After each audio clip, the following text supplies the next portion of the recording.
Hi అండి. పిల్లలకి చాలా హెల్తీ అయిన డ్రై ఫ్రూట్స్ లడ్డు ఎలా చేయాలో చూద్దామా?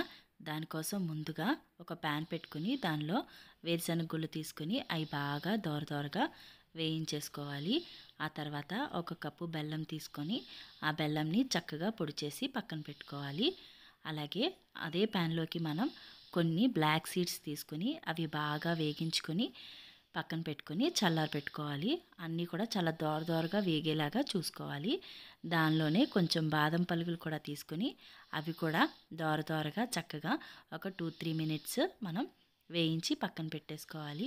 అలాగే కొన్ని నువ్వులు కూడా తీసుకుని నువ్వులు కూడా చిట్టపట్టమని అయ్యేంత వరకు వేయించి పక్కన పెట్టుకొని ఎండు ఖర్జూరం తీసుకుని దాన్ని కూడా మనము ఒక 2-3 మినిట్స్ వేడి చేసి పక్కన పెట్టుకొని చల్లారి పెట్టుకోవాలి. చూసారు కదా, వేరుశనగ గుళ్ళు అలాగే కొన్ని అవిసె గింజలు, బ్లాక్ సీడ్స్, నువ్వులు ఉంటే గనక కిస్మిస్ కూడా కొంచెం యాడ్ చేసుకొని దాన్ని మనం మిక్సీ వేసుకుని మెత్తగా పౌడర్లా చేసి పెట్టుకొని దానిలోకి మనం ముందుగా ఆడించి పెట్టుకున్న బెల్లం పౌడర్ కూడా వేసి బాగా కలుపుకొని కొద్దిగా నెయ్యి వేసుకుంటూ మనం చిన్న లడ్డూల్లాగా చేసుకోవాలి.